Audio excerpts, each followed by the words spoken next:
parole mora kominzem o luka mutio mo yemba na pour parler na fali to yemba na ye to ko yemba na to sa featuring voilà chance na fali pour par février a robeta kuna vraiment tous na mabolongo na C et Simba po tous on à l'auteur na biso fait les gola azarane na batute azana mongongo bien et mikolo koyaka kuna na koyemba pe na héritier wata azana mongongo bien kaka nzamba sungaye abimise na kilikili mais aza sinon na mongongo bien o to ko ça ne plus azana kilikili oui ba kilikili zo landa ye ayo ganga et ça là bien mais yo ndenge basi ba lobela ko l'auteur basi ba lobela ngane net si ba o ba bima bima o yemba net o na Cindy le cœur wana Cindy le cœur ko meka ko le kanzela ni wana ko yemba na Cindy le cœur yo ko ganga ba problème ndenge wana en tout cas c'est Cindy to yemba po to yemba kana ba Cindy le cœur tango ba yena meje 30 tango zo mona meje 30 azongeli su nzambe ozongeli su nzambe meje 30 na Cindy le cœur to yemba na bango Céline a réponse puis na comprendre meje 30 on azongeli Yesu azana retard biso zana Yesu banda to botami Yesu na zongeli wana azongela kana ba aventure parce que Yesu alinga ka comédie waze kwa zamu to ko sa place na pays parce que ya soko lo yibo mona ngamu so basiliki donc faut payer sa place dans mayele ko payer sa place dans buzobate bona azopesa buzoba yo moni misa zo wela lopango na Montfleury misa zo wela lopango partout misa zo wela ba mituka partout ona sonani wana non na lobi dans l'ensemble na lobi na lobaka zo wela ndako côté moko tanga sika te na tangi parce que so de Montfleury quand même na kata ya Congo na kata Kinshasa na tangi biso na bino to pesi place mingi na buzoba biso na bino surtout bino biso de l'autre to comme na niveau yo mais bino on a 80%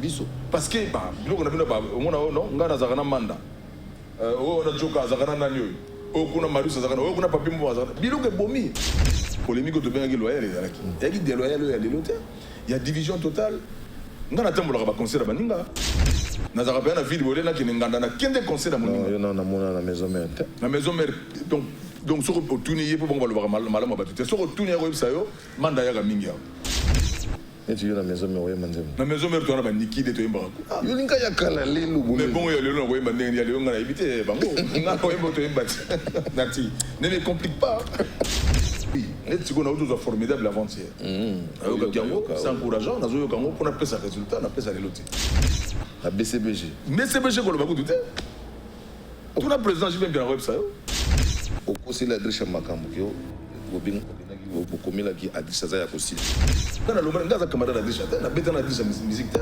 adresse senga aide na yebela nte mona senga pe infronté ce qui est que abimi na kashu kuna pona kamera kana nga attention boy c'est très attention nga na problème mona yete na lingi na ko sengela ye awa faveur na digital Congo o za partout na monde ozaka mutambeli mbeli non na nga ko kene logique naza na problème na yete aluka pe problème parce que soki lelo aza libanda peut-être na ndenge wana biso muto bundi a profiter ko lobaki pardon na nyonso na salaki na ko kota na borike ya natite ngai na lobi pardon o ça sait ma bébé yo mo yema mbo salaki ouais pardon vraiment na nyonso voilà asengi pardon na ono soto ya bata salaki bango yo saki ma bébé na yebi na okuta na bango na soka bango voilà to sebela ndamu ozula teje bila basi to 6 alilo ozokende nango kobomanga ekuninyongesanga mitata yo moko te ozinga lipa ya pistolet ekuninyesanga notice bacontre indication eza te soki yomelaka biloko ya mabe yalowi nazozelo na kati landa ngai olukaki yango o 600 ntango ata posologie te libo ya podium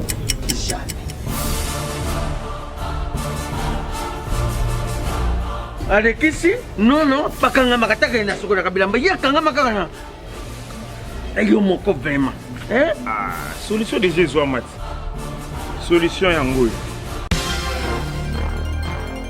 Maxi Bio Café nde nini lisusu Maxi Bio Café ezosala makambo ebele na nzoto ya moto fungolanga mémoire nani otraité faiblesse sexuelle hémorroïde solution la soir.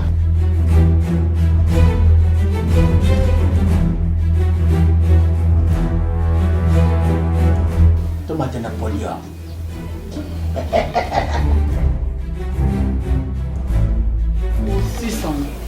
bongo kokate sono talo kutu.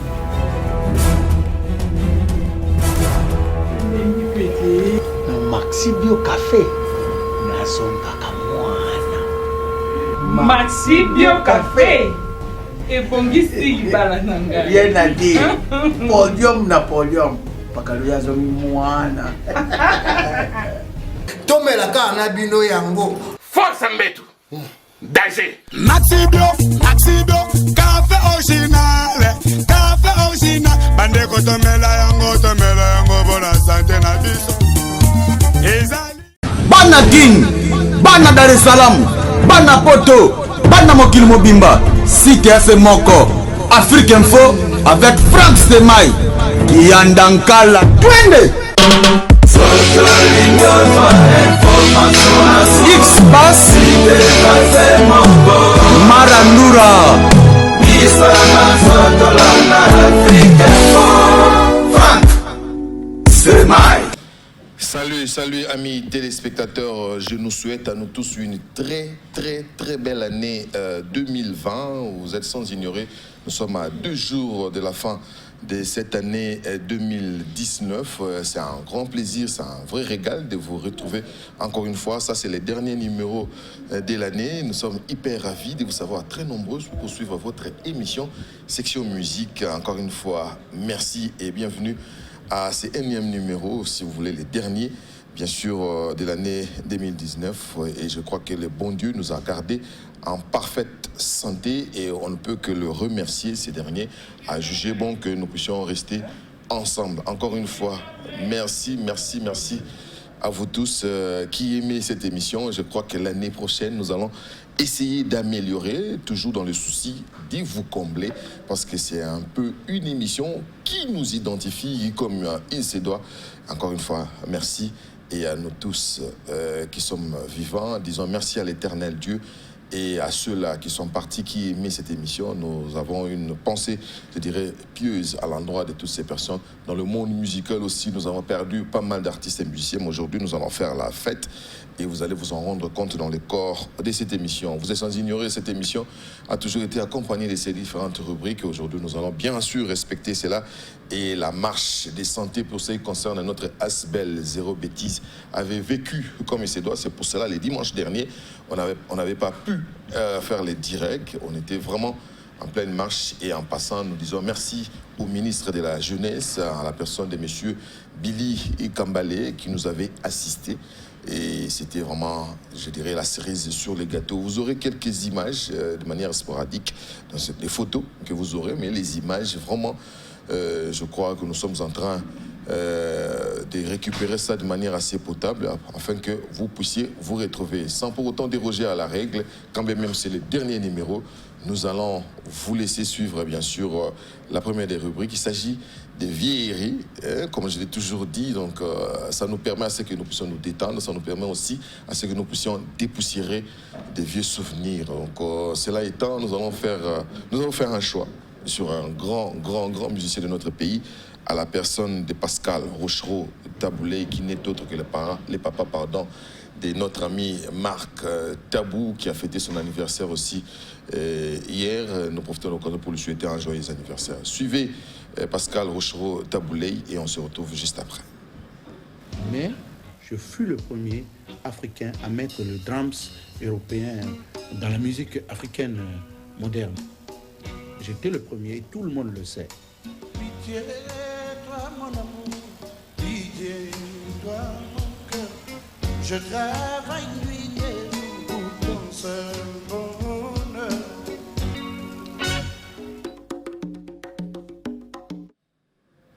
Voilà, c'était là le grand Pascal Rochereau Taboulé, qui est déjà parti il y a de cela 6 ans. Mais ses œuvres nous sont toujours restées et puis nous continuons à danser au rythme bien sûr de sa musique, et il continue aussi à inspirer beaucoup de jeunes. Nous allons à présent parler de la musique chrétienne avec un album qui va voir le jour incessamment sous peu. C'est l'album Yeshua avec la sœur Rossi Mbenza, et il y a un single qui sort déjà avant la fin de l'année. Il s'agit bien sûr du single Chante mon amour. Suivez ces teasers grâce à nos amis qui sont au niveau de la régie. Je crois qu'ils vont retrouver ces teasers qui nous a été envoyé par notre ami Bobo Chibos. Suivez donc un des titres qui sortira de l'album Yoshua.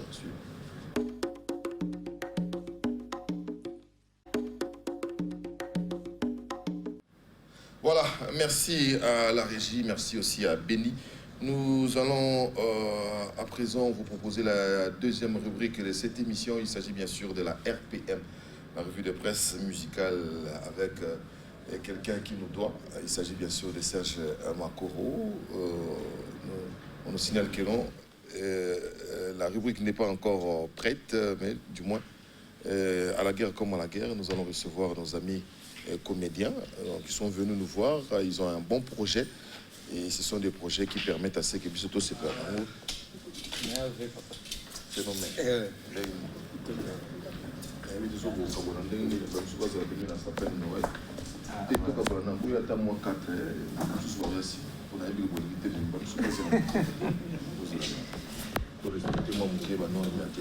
Et ça la vie bien. C'est là, tu recôtes ça. Comment on note? On recôte. Tu bien ici. Phénomène. Voilà. Il y en a un bon.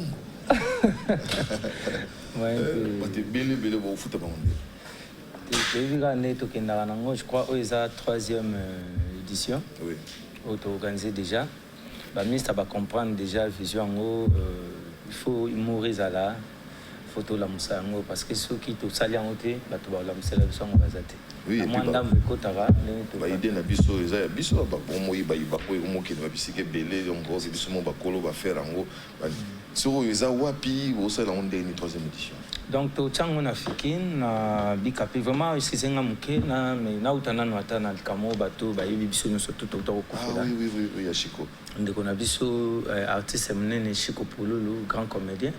Atira biso pour un programme tous les ans en famille bah on peut sa programme mais je crois Isaka après bah fête donc même spectacle même chose il y a un risque maintenant tu as cause programme en famille qui est en haut tous les ans dès que mon avis que tout l'exana biso bah makamna biso matangi ko yana ngo après mais na moni affiche à peu près une vingtaine d'artistes et musiciens pour qu'on a un spectacle il y a 2 heures de temps.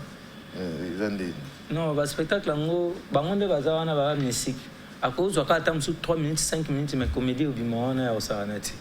Donc, tu vas aussi capena, tu profiter, puis tu rendre hommage à des artistes autotiques, Chico Pololo. Moni lukwa biso to abaninga na ye ba collègue na ye ba comédien ba humoriste to lela ka analisano. Donc quand ndenge to bandolela wana message pe goleka. Donc voilà. Bon, je ne suis pas contre Bikapi, mais c'est comment pour ça la moins bien, il faut tout créer, à moi showbiz, moi ça la fait moins bien. Ouais, vision à showbiz. On dit il faut tout que les Bikapi, en France, il faut que les showbiz, il faut tout briser ma mythe. Et ça la pas, mais ça il y a la témoigne ma réunion surtout ça au préparer en haut. Moni ba public mususu bazanet tout ça qui na masina to ina lemba. Et après la population mususu za belé côté kona tant mususu pe bazwa moins difficulté ya komata ba ko biso loko eza na ngobilo na biso problème ya to côté la bango au côté la bango na ba terrain to aussi que ça bango mais showbiz eza projet parce que moni to seka eza projet ya ados ndombazi donc bango nde so basolna mais c'est deo nde ba tchaka tant so nde ba betcha ki masa na fiston sai na showbiz donc après showbiz na ngezali to préparer ils habitent bien. On a un nom salon. Ils allaient, mais tout cause la carte, tout ce cas, bisoza, musana bisoza, donc surtout ce qui c'était tout canet tout belle. Il mon biso mo to mo kota kota. Eza question ka te pona bata mangala, bata français pe ba yakana ba. Mais pour na bona kina magamususu na ngina lubana. Yupo zikisaka. Écoutez, Nati Lokole, primo, étant que le garant de la nation, ex-garant de la nation, j'aimerais d'abord présenter mes condoléances à l'artiste Chico Pololo. Je vous invite, phénomène, demain, vous passez à Kingakati pour prendre ma contribution. Merci. yo peka one man show ndenge bango nga peka one man show kaka mais un village du rire avec le roi du rire. Oui. Côté wana. Donc, Elong Ezara Ake, rendez-vous le 31, Nabikapi, je crois, et Zalama Docteur Tchango 15h, pour y Sunga Batum Sousoyo, Bakindara Veillé, Bakindara 14h, ouais. Donc, moi, Vango et Zalala, on fait la rater. Voilà, bonjour, Natilo Koulé, les émissions passent bête, les émissions mais excusez-moi d'intervenir. Ex-gouverneur de la ville, Batoubaloma qui ok, aussi qui confusion entre Baoudjan et Nana Bandumba. Rokabola Baron.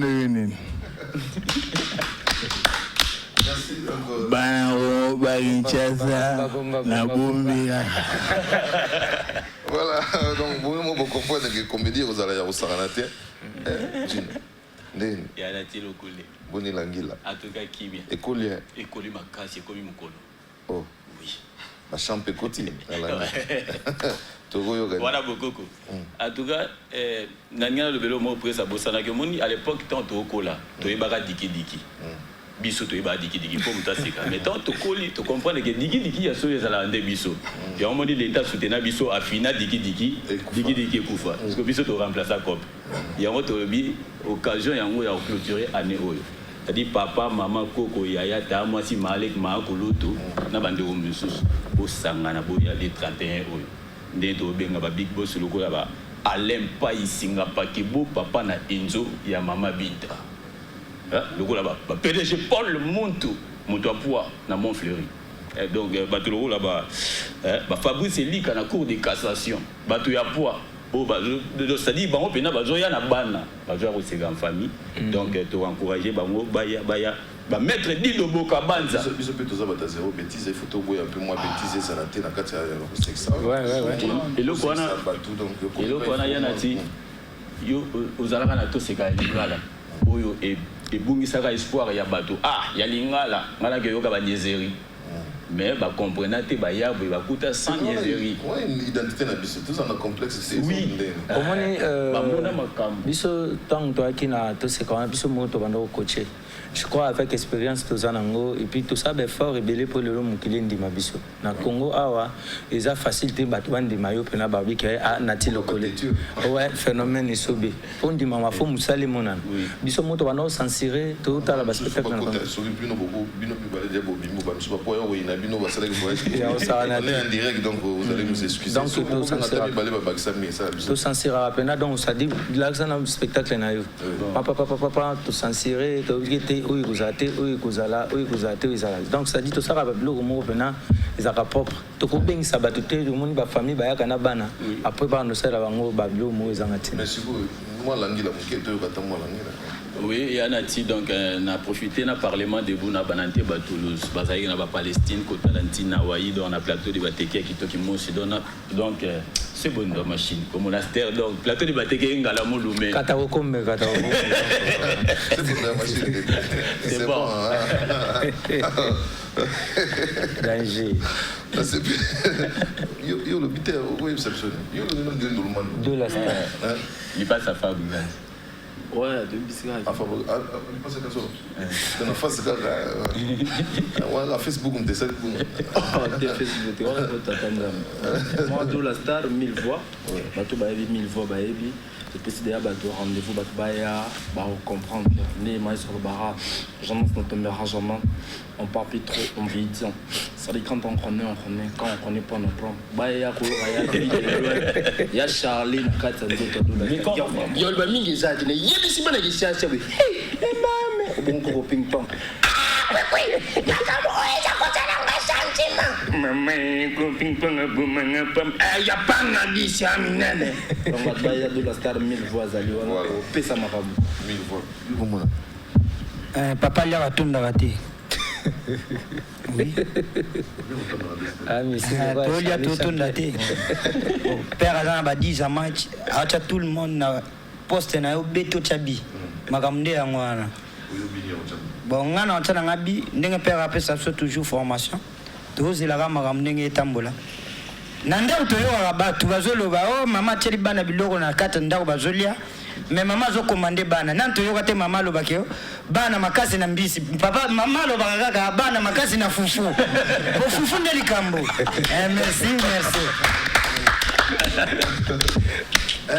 Yanati Lokole, tu sais pourquoi l'Afrique ne peut jamais gagner la Coupe du Monde? L'Afrique ne peut jamais gagner la Coupe du Monde. Mais pourquoi? Parce qu'en Afrique, il n'y a que des animaux qui jouent. Par exemple, les léopards de l'Air, les tupolo des Ghana, les lions et notables du Cameroun, les écureuils du Bénin, les papillons du Rwanda et les fourmis de Burkina Faso, les diables rouges du Congo. C'est un démon. Et comment on va gagner? Il faut changer les noms des équipes africaines. Ah oui. On a entendu les fourmis d'Allemagne. Non. On a entendu les tupolo du Canada. Jamais. On a entendu la baie de Brésil. Jamais. Mais normalement. Ah oui. Mais qu'est-ce qu'on peut faire pour notre Afrique? Il faut changer les noms. Ah ouais. Et tu peux mettre même les noms des héros de notre pays. Par exemple, Kimbang de l'RDC. C'est normal. Le Kabila de l'RDC. C'est normal.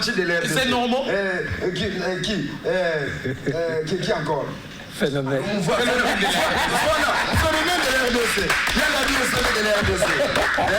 Voilà, normalement. Mais le jour-là, le 31, Toboy n'a biso tolala qui va veiller pour te boya avant veiller boya pour déstresser et au ça la bien après ça pour que ça les bons dieux en tout cas bonne fête bonne année 2020 donc je ne sais pas comment je peux commenter Rigo Star donc Tobengi va prêter Abedachou tete ndai maboko banki donc Tobengi bino boya oseka donc mbongo osenga ya mo pe koseka donc ba famille ba boss Ricky Mandala donc Ricky Mandala la Mandala Rick Mandala pardon donc bachala kumenga ba boutique chef à Charrois ba ya lolo Tobengi bino boya oseka les 30 mais bosa ni to beng sa veno ya na bengisi ya na ti lokole choko partout na munduki to bisa bosa ni direct on a bengisa bino non ya na ti lokole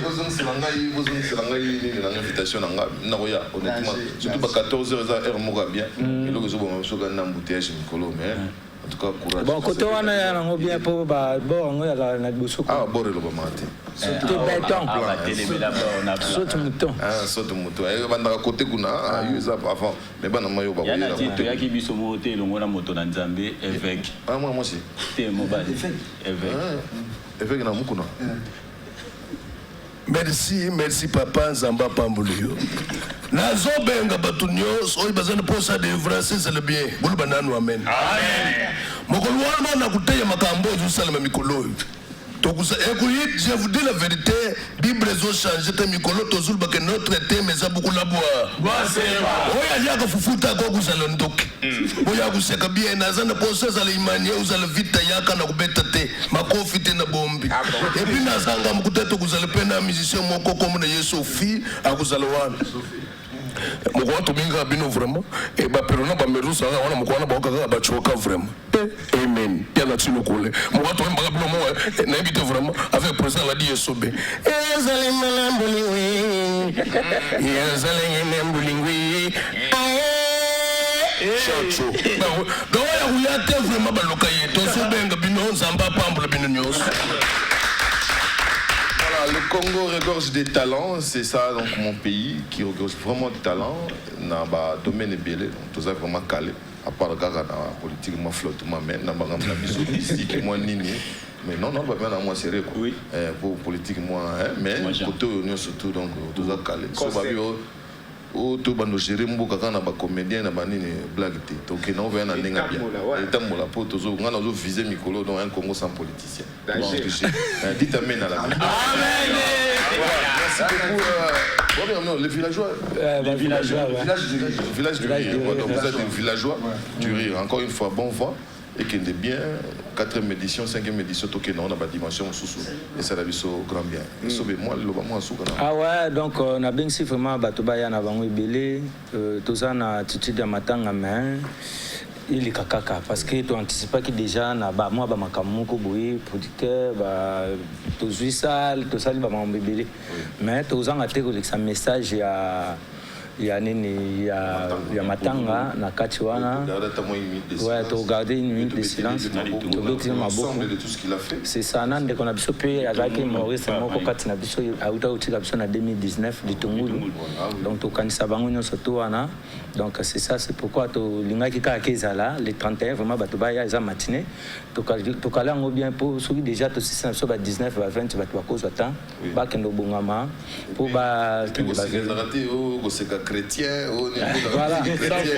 ou comédie chrétienne, on était. Donc on a bien ici qu'on a Babedi et Yale, grand frère propre Babedi et Yale, Bazanga. Le gourou de la secte aussi, Patika Bessa. Le gourou de la secte Patika Bessa, Bazangate, Kamsi Schengen, Boss Eric Mandala, il y a Maria Piron, donc tu bien ici, il y a Georges Batois, Bazangate, Bangon Sotoana, Abedachou, toujours de la Betatou, on est ça bien, donc tu vas peiner Billy Bauzaba Willy, Kayembe Fré, donc tout le monde là, donc Baza la peine, ça la bien, Baya Dada Chibambe, donc tout bien ici vraiment ma famille.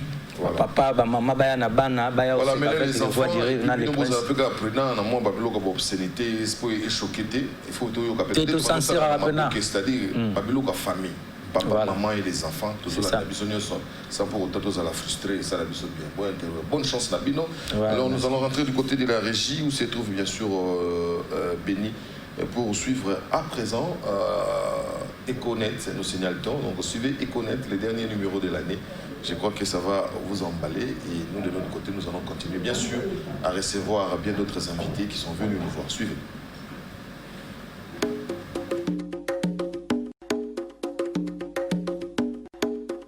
Bonjour et bienvenue dans Econet. Voici pêle-mêle les grandes sorties de cette semaine. Allons le passage remarqué de Fally Ipupa en Afrique de l'Ouest. Il était à Conakry, à Bamako, puis à Douala.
Ferregola, lui, s'est retrouvé du côté de la Guinée équatoriale.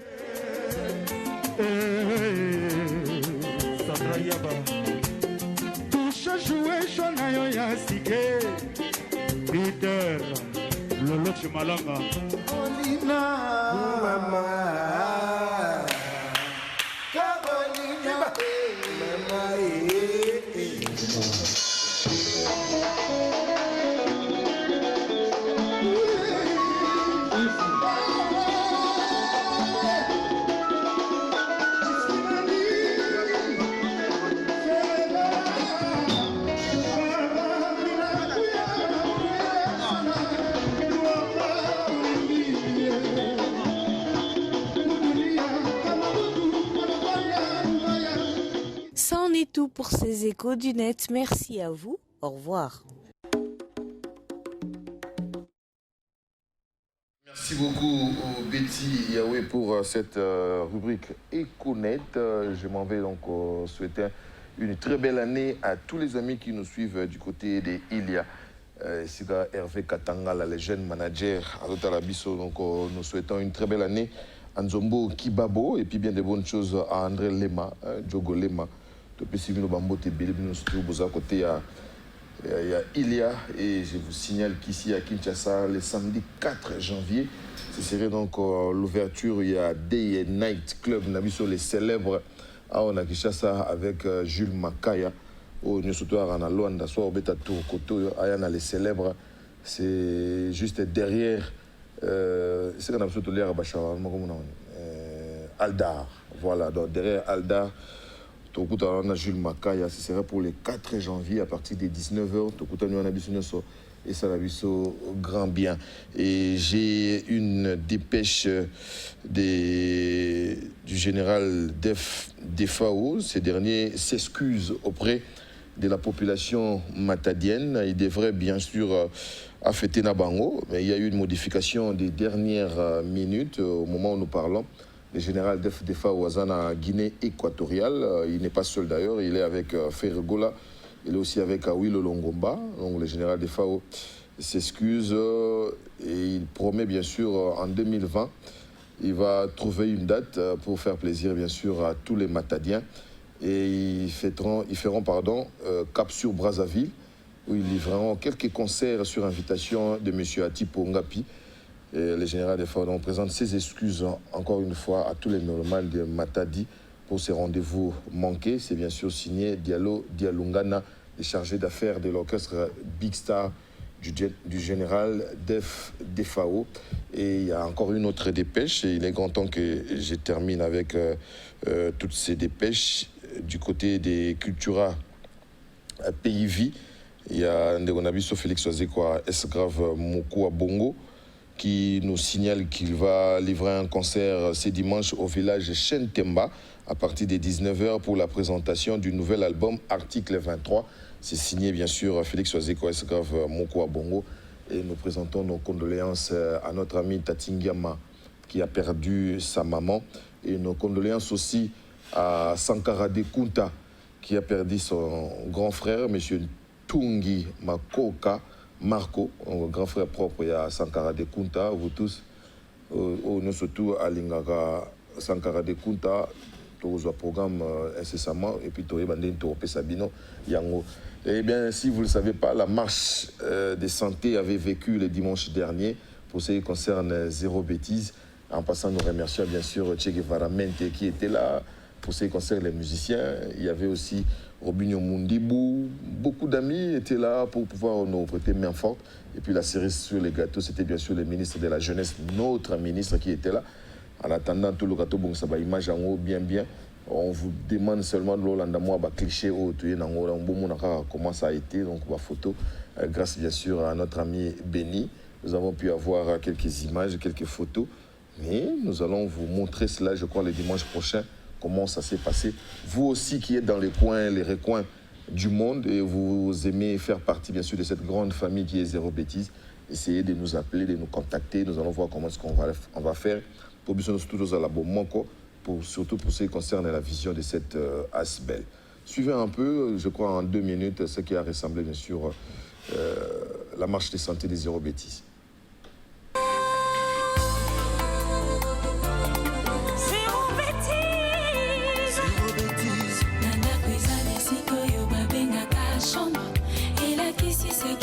Kasi media congolais mabato Yankuku eza yamposa Yela tolobe non Na Zéro Bêtise Plus question bozo betongi mboka te Nakakweza nisiko yo babengaka chambre Yela kisi sekele Kasi media congolais mabato Yankuku eza yamposa Yela tolobe non Na Zéro Bêtise Plus question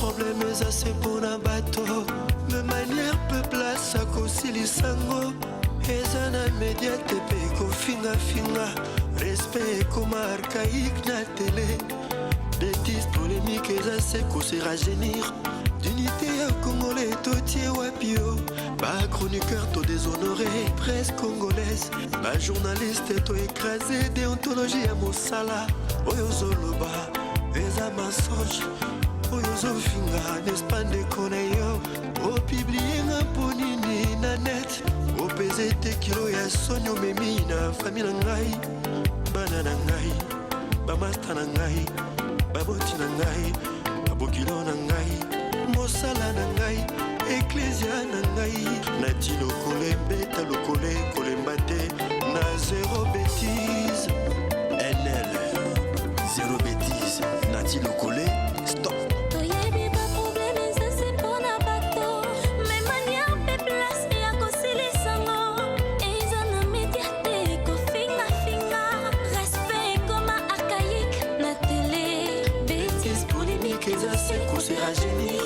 D'unité à Congolais, Totier Wapio. Ma chroniqueur, tout déshonoré, presse congolaise. Va journaliste, toi écrasé, déontologie à Moussala. Ouzoloba, les mensonges. Ouzofinga, l'espagne des Coréens. Au public, na poumini, la net. Oh, pesete kilo ya sonya memina, famille nangai. Banana nangai, babasta nangai, baboti nangai.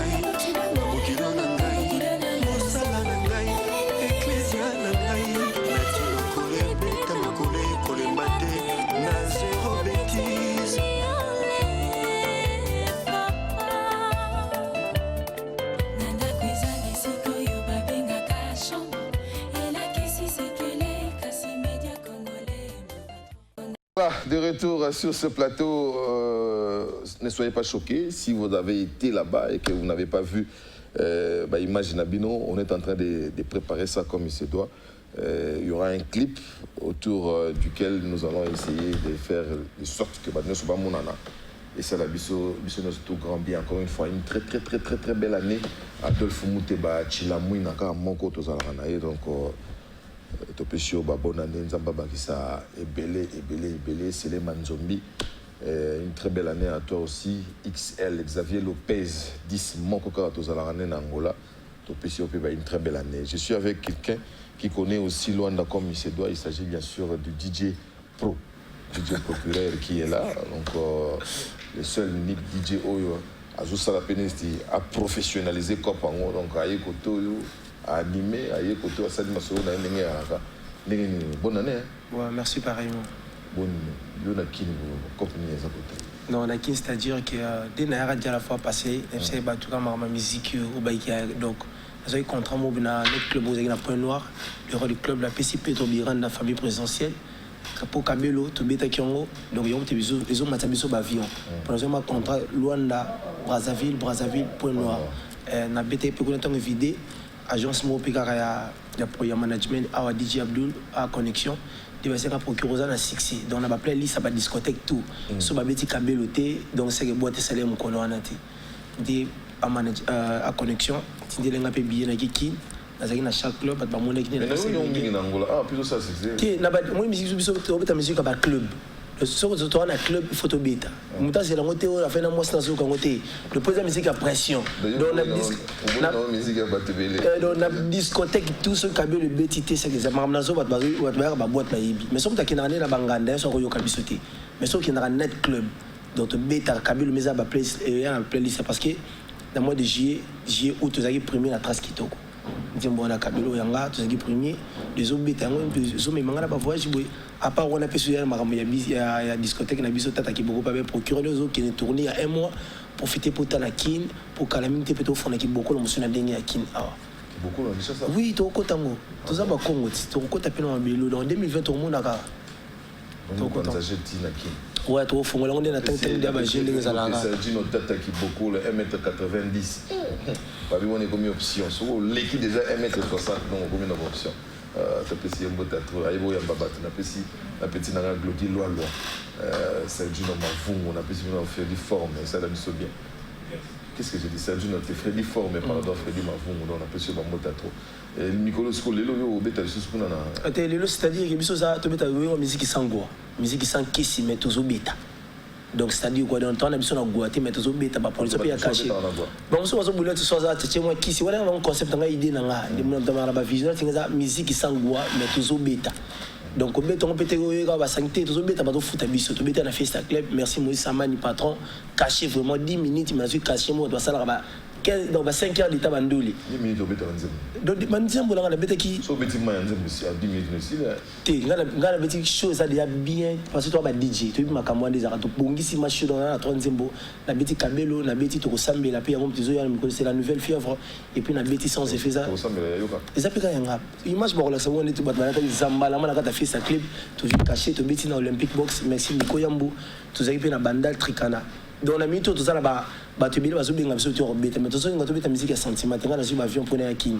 Donc ça caché, pour soulever une équipe.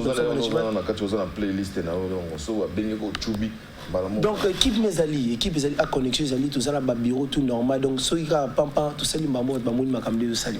Merci beaucoup DJ Procureur, bonne chance avant tout Silana. Avant tout Kabona. Tout le monde a régi un peu ton savoir-faire et puis nous allons terminer avec toi pour recevoir cette fois-ci quelqu'un qui commence à bouger déjà de l'autre côté. Il s'agit bien sûr de Manda Chant. C'est avec lui que nous allons clôturer cette année et ça la vie au grand bien. Suivez, on se retrouve juste après.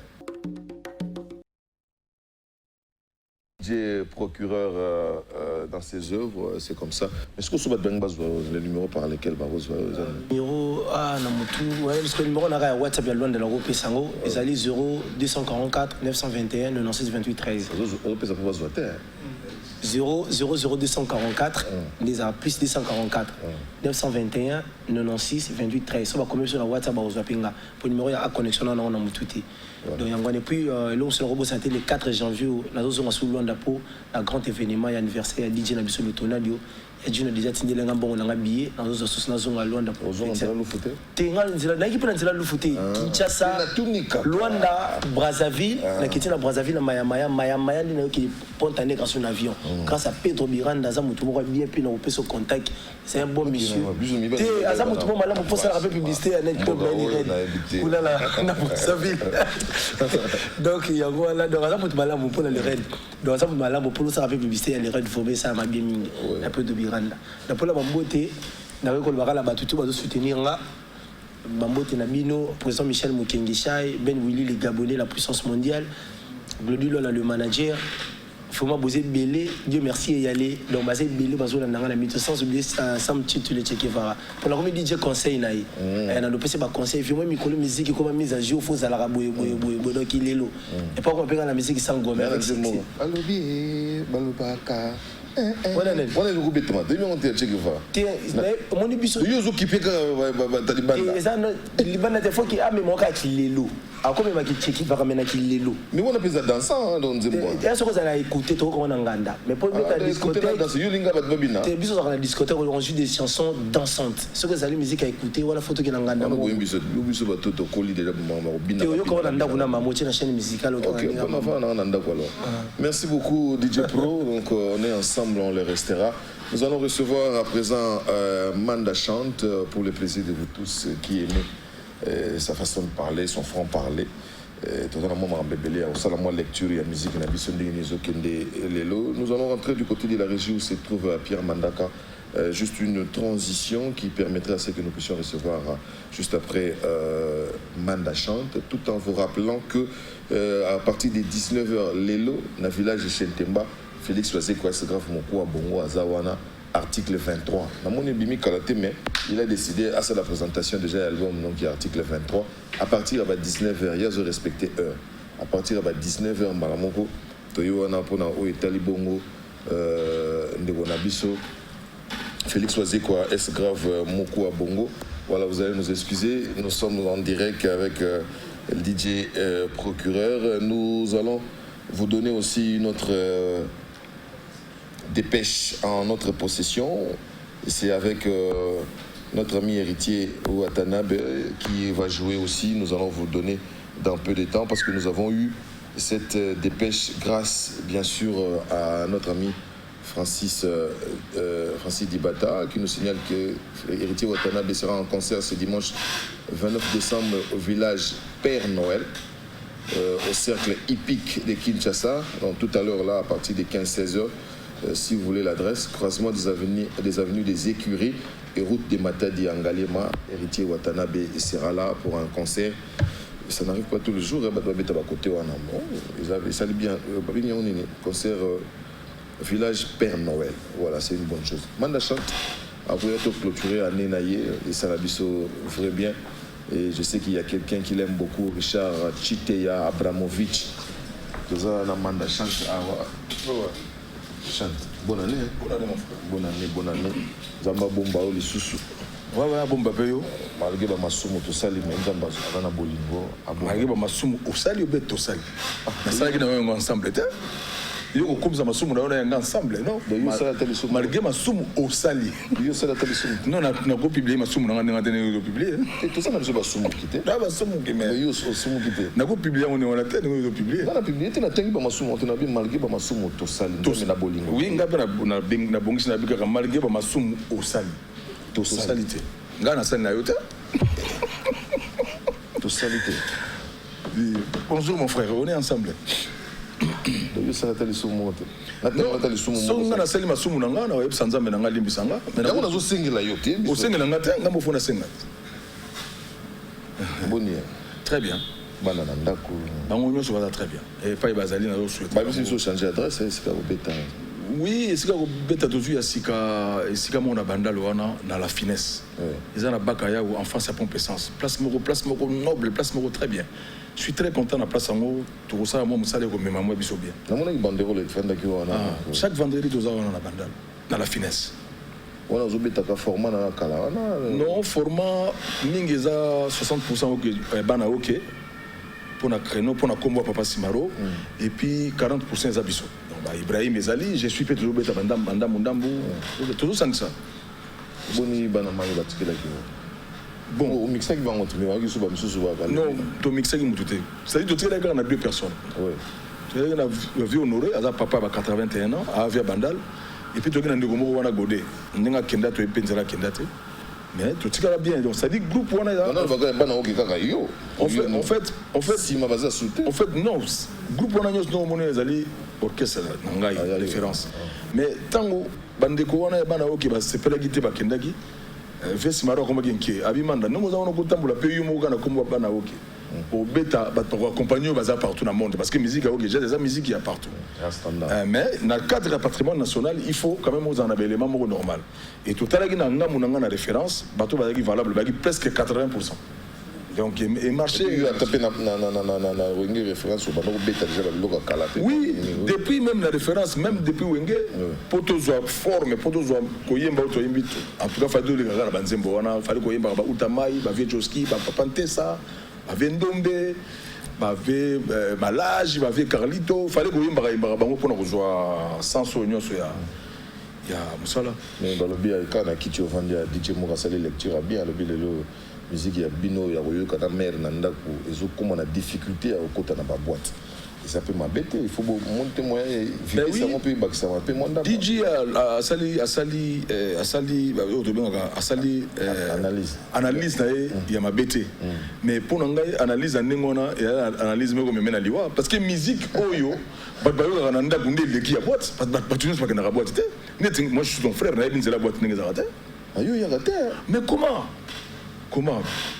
stratégie na mitindo nga na zwa depuis papa Wemba musicien za kana nganda ngona ta alors musique ba DJ et musique ba DJ musique na biso za na écoute puis to kota la boîte parce que nga na kota ba boîte mi bali mi sato na ba septembre ba beta ba Ibrahim Tilelo bangobila na ko kuta Socrate ba beta ngona septembre na trop fier ya koloba ke bon analyse na au monde ka pe makambo ngene tambo pele na ba vitesse pas ça na vitesse mo ko sa na analyse na bien mais pour na koloba ke musique ya écoute za ka ndako na musique muso ya boîte mais tambola na voiture na autre musique ya solo et ko même voyage à musika biso to ko na l'époque Paris Allemagne na voiture mais faut tcha ba choc star ba langa star et ko accompagner wana ndako wana voiture donc analyse les bien mais analyse ya moya le ba to mbangu tellement trop mais analyse ma bête mais na change musique na ngate pona ko kota na oya ye pona kota na boîte boîte za ka pona ba musicien tout ya pona ba sorte mo côté à tout à fait, ouais. Bon, il faut se défendre. Analyse,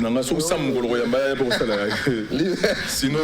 Libre à toi, mais est-ce qu'année on est sur 2019, sur cette analyse pour nous mandat, est-ce positif ou négatif? Bon, je pense que tout aussi cette année,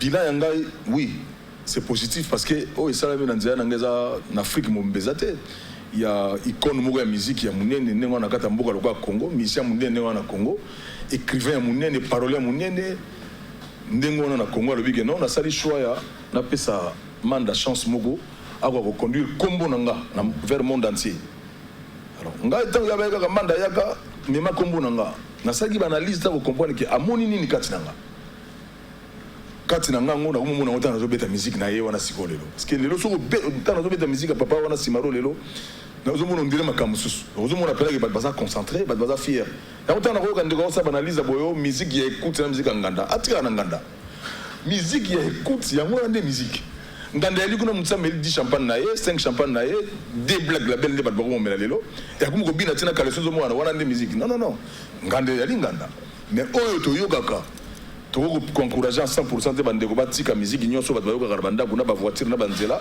et ba keneka bango na nganda na yoka ni solo mo na biso yo il paraît bato pena ba requin o ba beta na ba ok jazz ba leka na bana ok ils ont été un peu na yo qui se mettre au conditionnel il paraîtrait bazala pena choté ba ndeni mo no abeti na biso na ok jazz te papa le tumba ki tikele charge monene ngwa mais ngabe na banaka musique na wenge te na bandaka quelque part tina yeko ya wenge na saki pe plus nanga Carlito pe auta ki ok jazz po ya na shock star ba kanza ya na shock star ko kita njoga neta ngai shock star mataki na yoki yango tenga mais soki eloko ndenge ne bouger c'est que mai ninga ni pamba te mais vous allez pas si pour na bango parce que ngana kata mboka fallait na soki na za niveau lelo fallait na yemba bango po na zo eloko vesi mara pesinga bango ne basali nzela basala gango éternellement te basala gango bazo leka nzela or faut bazana fier à koloba ki oh donc musique na biso bazo betango na yaki na plateau na yo kolela vie na nga Joski on a pesa ba bonne année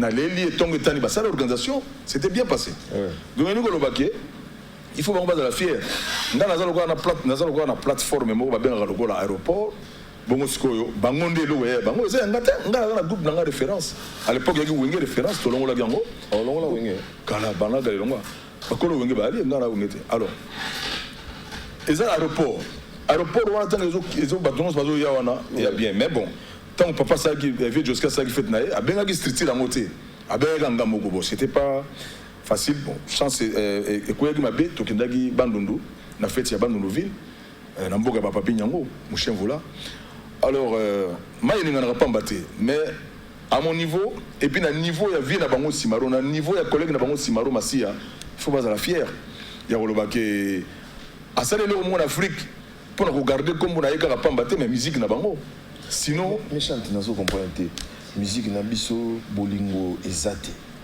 pour na moni 70 ans ya vieux Joski qui a mokuta faut mona ba musicien na yeto so bazali na posa batindela bango so invitation ndenge nini boya ko tshana no moto poata ngaza vivant bo mona ke bolingo ezali mais à peine 2-3 musiciens et puis en passant on a remercié Sam Chinto Adagona et puis Yeminze Muga yebisa inga en toute honnêteté yo ne moto pesa ki posa nzembo na mais ngana bengi Sam na bande nouvelle la bina Sam vieux Joski aza vieux osakana ye so yo tenga ya nete non pour pas pesa ki invitation te ah bon to kuta ngana ndeko le ga Joski comme Albert Kiambokuta Alubé na bise Sam a posé une invitation to Sam to yebek za na kin yango mun nazo ba ke Sam faut de temps en temps aza bon musicien faut za na Kishasa mboka na bizo ya Kishasa mboka ya Congo bo mboka le gango zate wana yana il faut bon donc comme ça mais c'est mon collègue alors donc Sam na yebisa ki za na Kishasa bato de ba ba Sam te or musique Sam azo beta so bato ba découvrir kaza commune na Kishasa pour te loko zate awa de makambo musique ezali.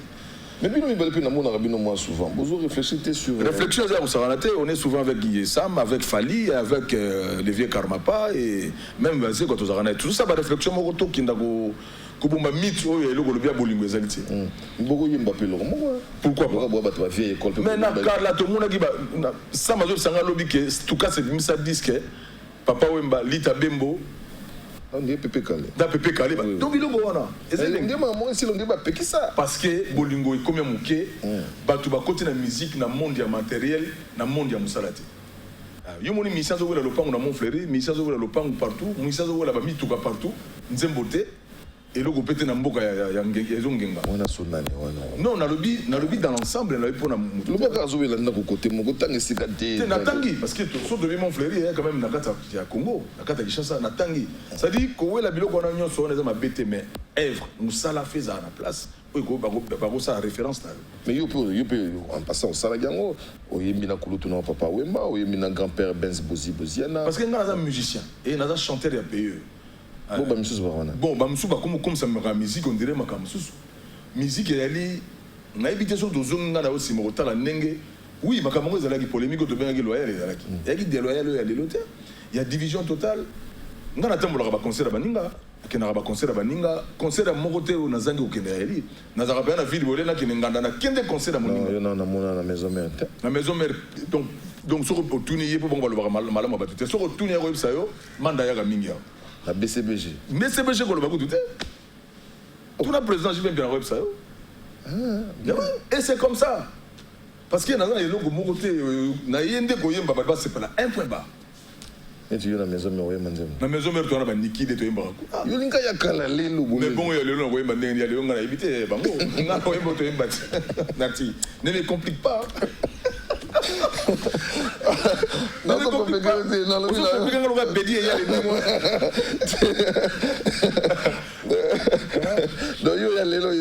en tout cas, il y a l'élo la maison mère, oui. Et si on a une formidable avant-hier. C'est encourageant. On a pour appeler ça résultat, on appelle ça l'élo.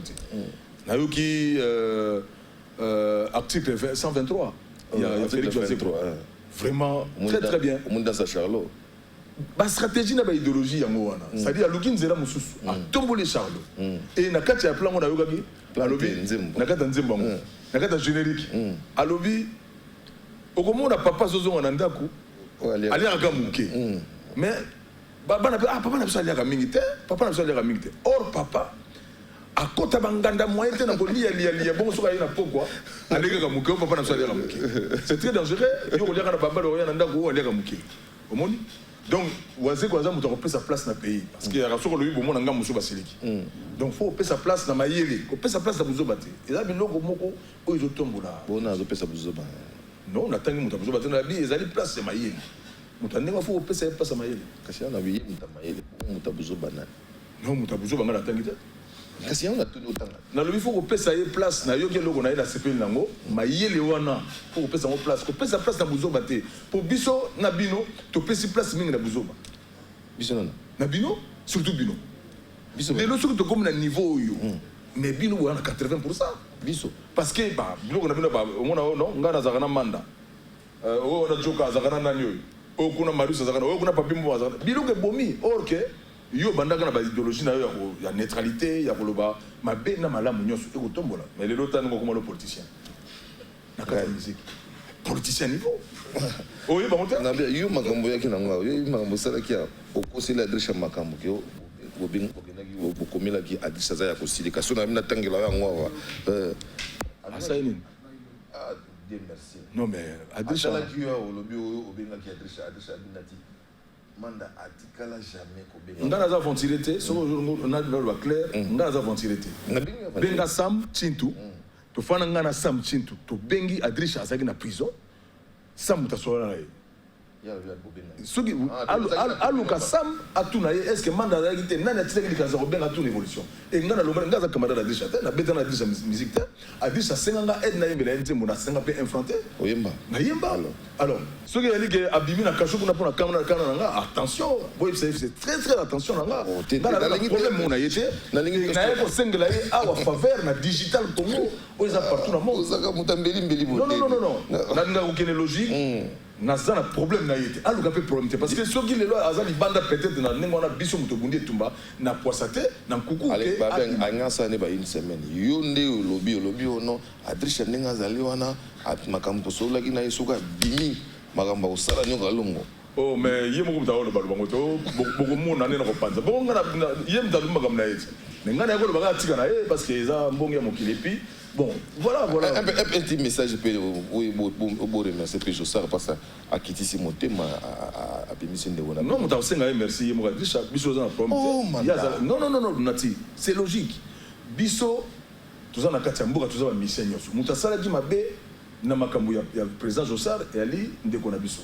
Ce qui est makambo ici la Bimi, il allait à Rossard à Kokenda Bank ou pas, il y a Koulout na Jossard, merci. Alors, on a eu aussi merci à la corporation, il a mitolité.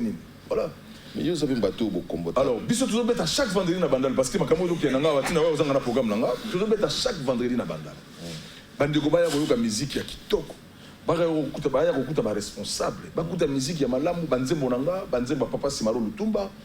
Et ndambo ya oge jazz wa sala pe ya malamu ezali. Donc bande ko baya chaque vendredi dans la finesse. Vous allez voir la finesse chaque vendredi. Et dimanche, nous avons compté qu'on bête dans chez Bisso, qu'on a un mboudi kuna. Ils expliquent très bien, bana pompage, bana mboudi, bana mbinza nyoso ba. Moi, attends moi 10% pe wenge, ça biso bien. Na beta ka wenge nga, putain ba nikide. Dans l'ensemble. Mais le lo mo ya danger kuna ya lisoko yemi nikide ya wera. Soko yemi oyo ya jibe pia. Donc faut pour nous moi logo mo ko le problème mo ko.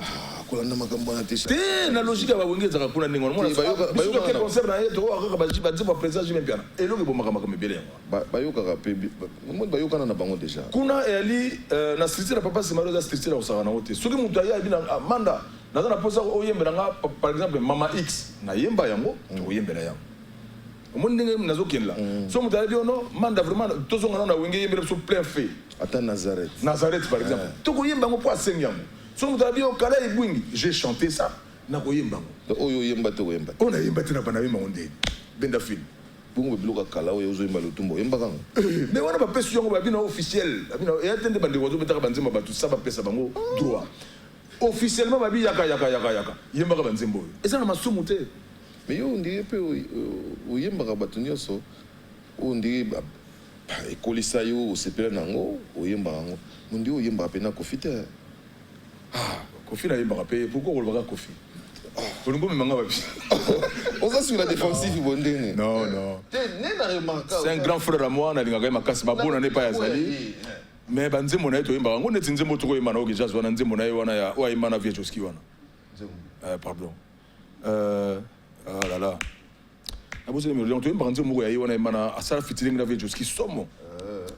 Somo to yemba ngo. Ça c'est une bonne chose. Donc retenez une chose tous les vendredis bino bato sozo kota avant. Et là on a donc comme na katso malobate ba journaliste boya gande ko zo information boya na concert ça vendredi ngona. O lekisi yango. Au lieu de la télévision, on le dit à la vendredi comme ça, mais na kala on dirait beaucoup les cas. To legi weekend to banana sagi musala. Mais lelo, yo zana sima pas to beta wana. Mais au fin na motion na banaka ningo wana.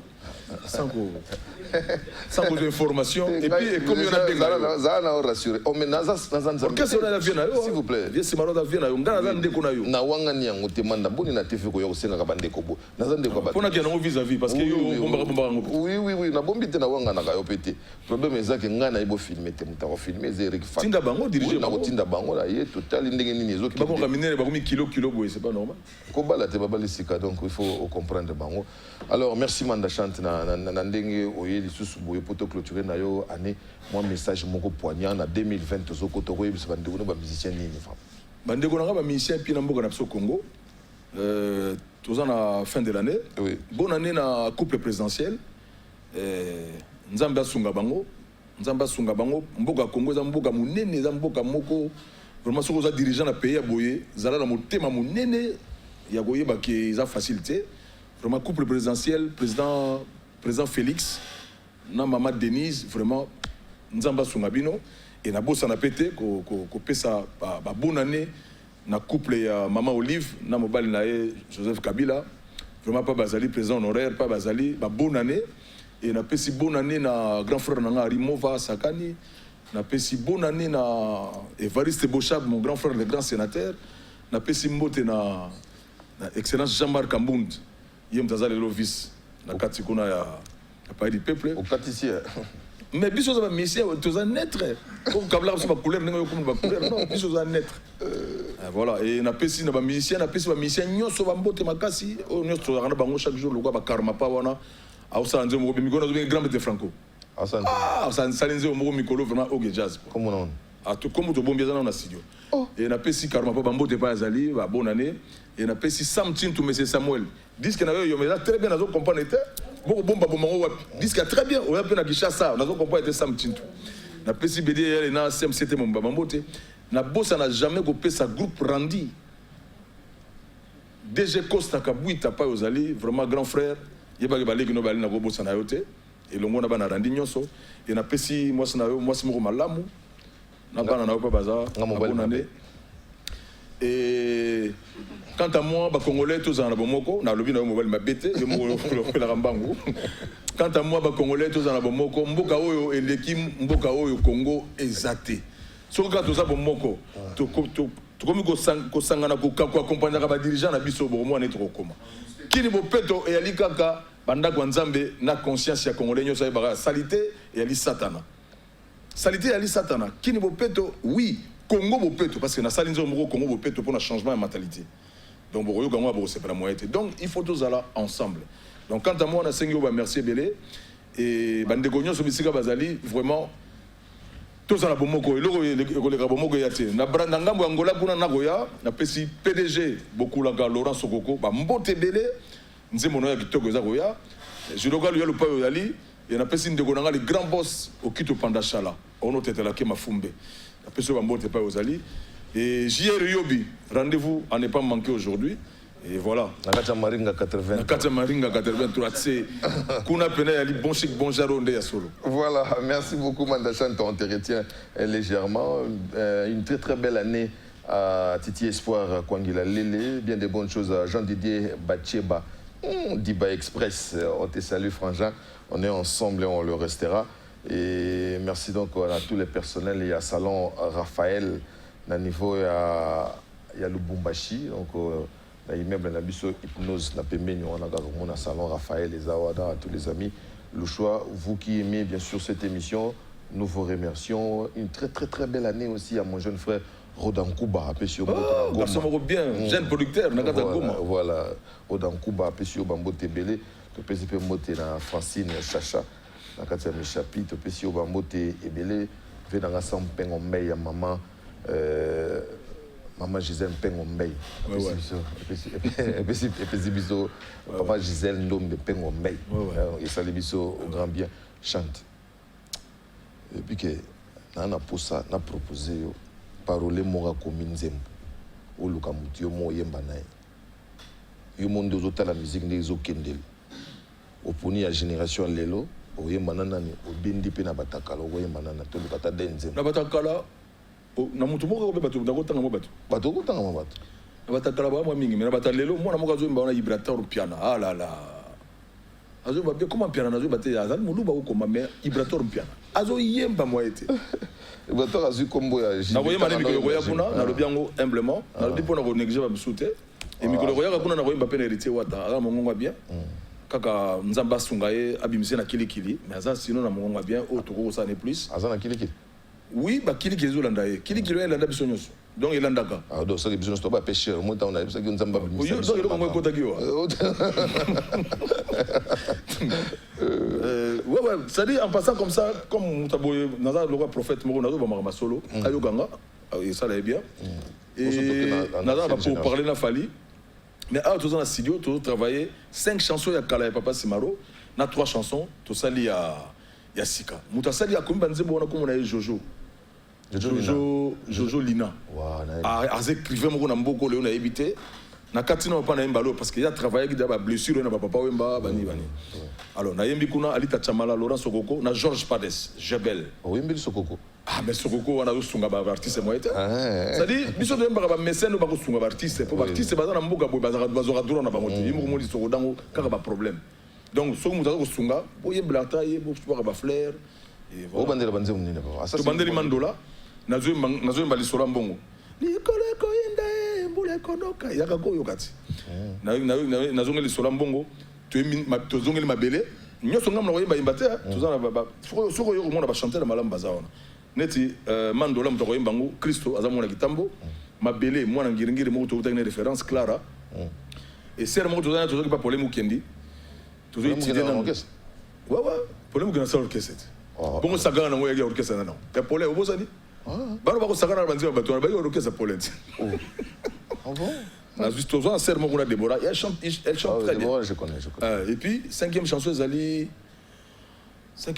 nzeo moko na bakatanga imae ngai basukolanga na ngola Dieu Moukelenge, nous sommes très bien là, tu bandé liango, et puis on a 3 chansons à Sika. Donc vraiment, pas plus de chance. Style le 28 janvier, peut-être des gros agents à Balabala, pour tout ça, liango pour un immortel Simaro Massia, une année naïe. ils en mars. Nde to wela welango na mise bambongo ngamo na kobunda na studio bandeko ba komona o ba ko sunga parce que il a facilité ngam na do futa studio ngamo donc producteur azana nti donc ouais komona na aroya to sola pour le 28 nde to che date nango ibima bo batakala utangite ba batakala en tout cas ba chanteur ba alia ba doko ba sam chinto wana ko benge to yembi parce que na quartier la tenga na ko linga na Suzuki na Babia Ndonga nzamba zo Babia Ndonga mais Suzuki a trop Paris et puis Sam le gars comme il a compris to yemba na ye Togo Yemane, Togo sa featuring. Serge Mabia na lagena mana mi sutile lo moite. Fere gola azarane na batute, azana mongo bien. Hier mutakalo mdalelo. Po mna batakala batasika. Po fere gola na plateau piana ba. Bala be carré la makasi la batakala. Donc fere na gogo Yemane na mongo bien. Et Basé Belé. Oh JDT olinga mongo. JDT il est toujours à Paris.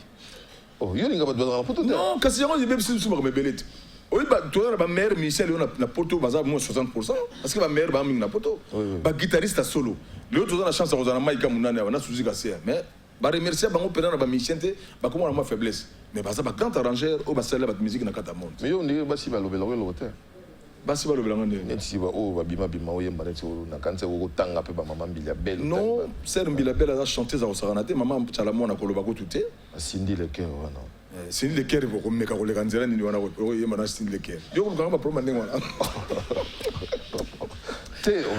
Mouko na regardé na télévision na bio en tout cas sœur Cindy to yemba. Po to yemba kana ba Cindy le cœur tango ba ba sida non non non. Nzema moka réponse à Célina, yena meje 30. Tant na mona meje 30 azongeli su nzambe. Ozongeli su nzambe. Oh. Meje 30 na Cindy le cœur to yemba na bango Célina réponse. Boya ngana sina bongwani ye.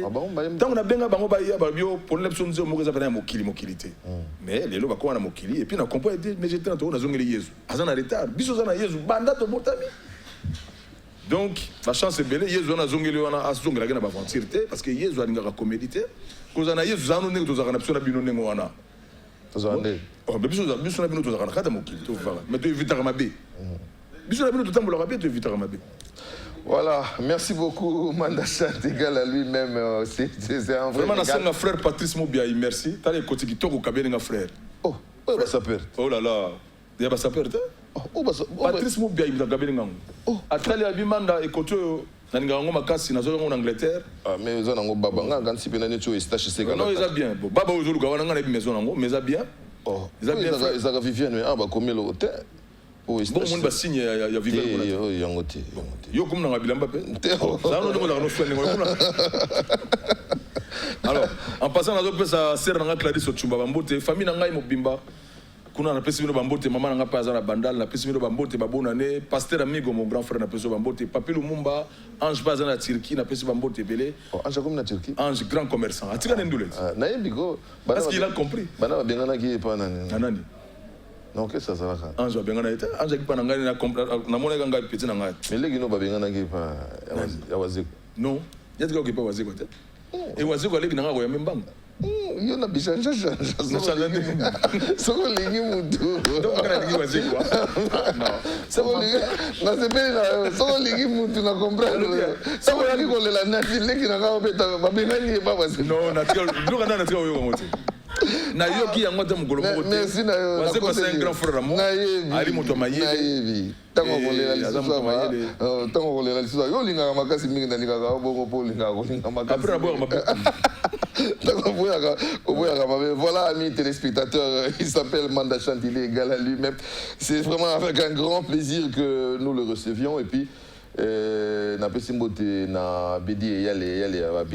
merci à tous les amis. CMCT Mobimba. CMCT va être un concert dans le cordon à Bango, on a comme on a Dédé. Oh, Bazabat Malam.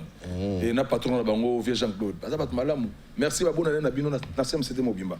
Mais na bosse na te maman Gel Kanam. Fongola tali sumuke au Tarabana yo. Sinon passe.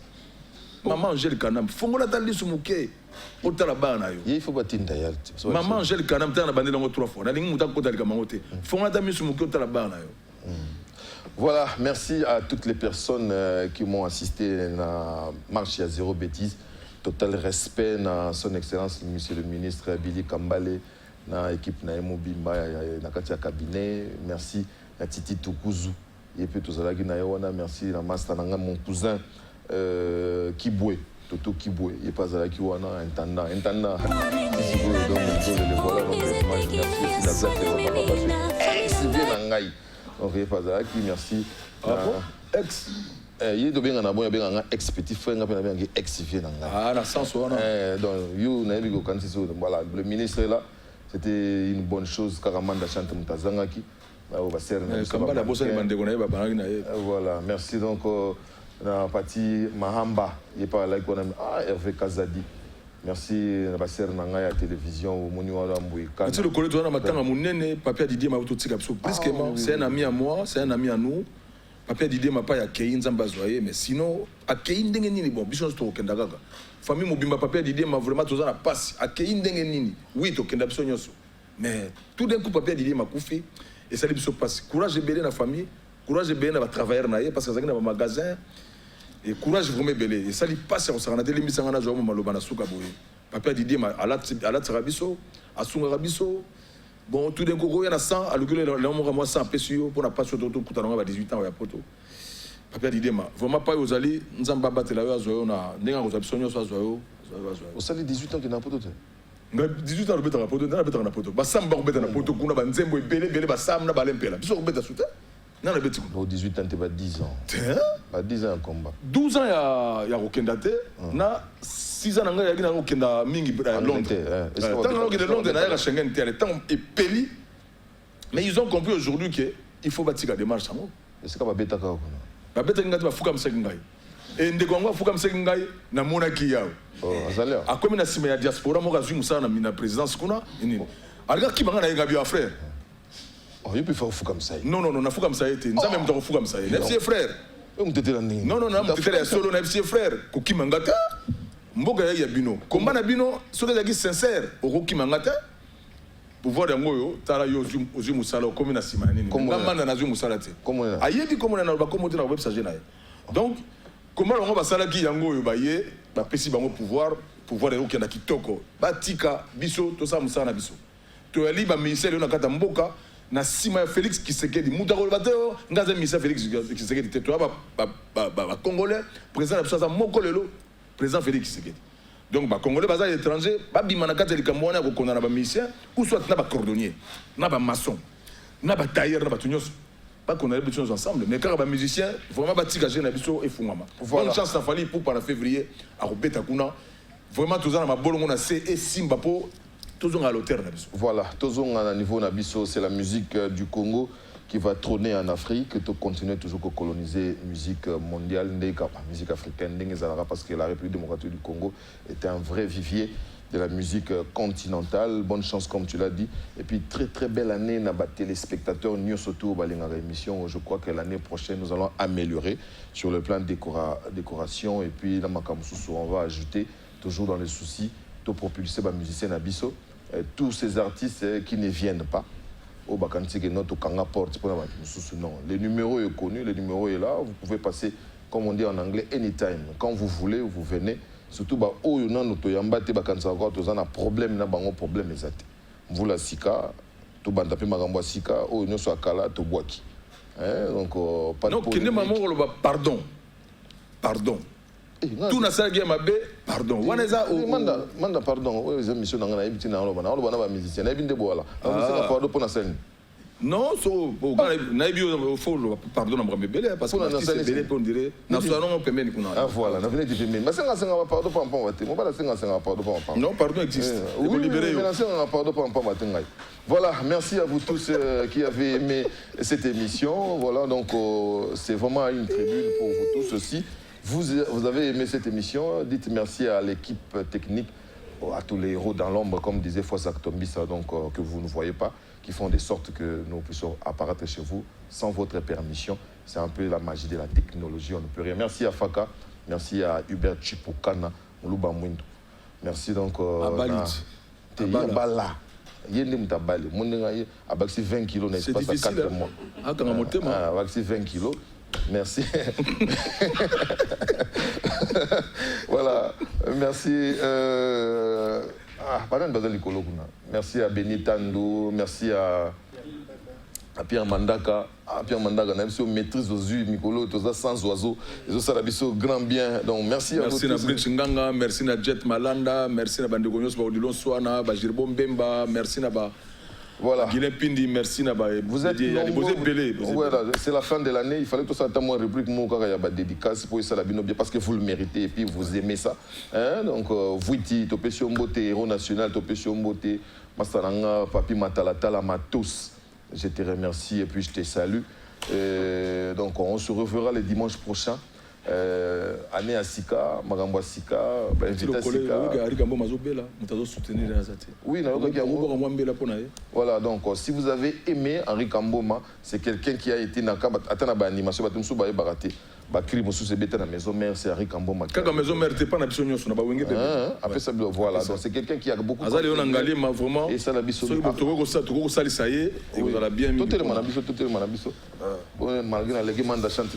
Mais c'est mon frère. Merci beaucoup, Mandachan.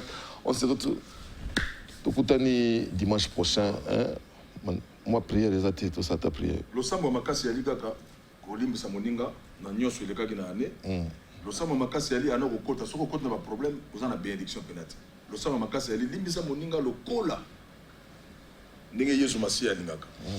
Le sambo makasi tout ça la bomoko limbisa moninga na ane soko mabe ya laki limbisa leti ngai na profiter ko lobaki pardon. Na nyoso na salaki na kokota na borgaya na tite. Ngai na lobi pardon oyo sa saki mabe. Yo mo yema mbo salaki. Ouais. Pardon vraiment na nyoso.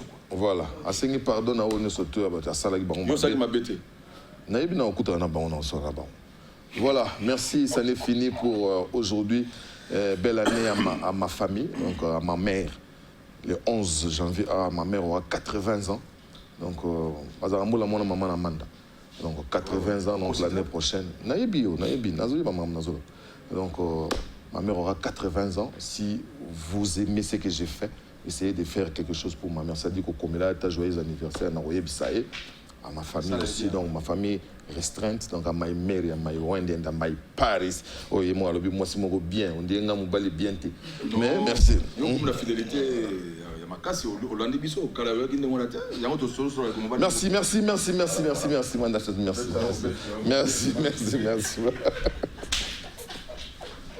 Au revoir, bonne année à vous tous, bonne année.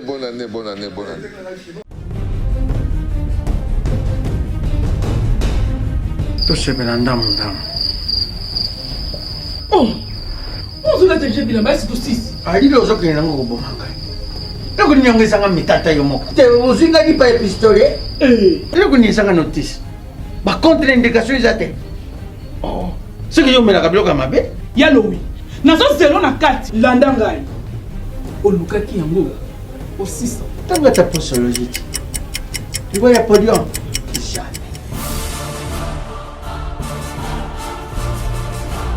alekisi nono bakangamaka taka na sokolaka bilamba ye akangamaka na eyo moko vraiment solution de Jésus amati solution yango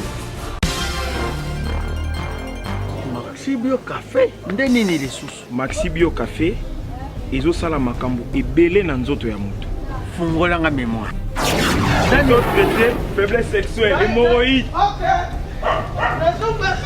solution la soir.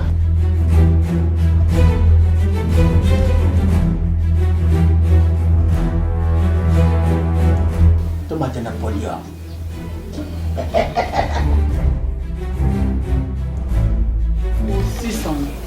Bongo kokate. Tono talo kutu.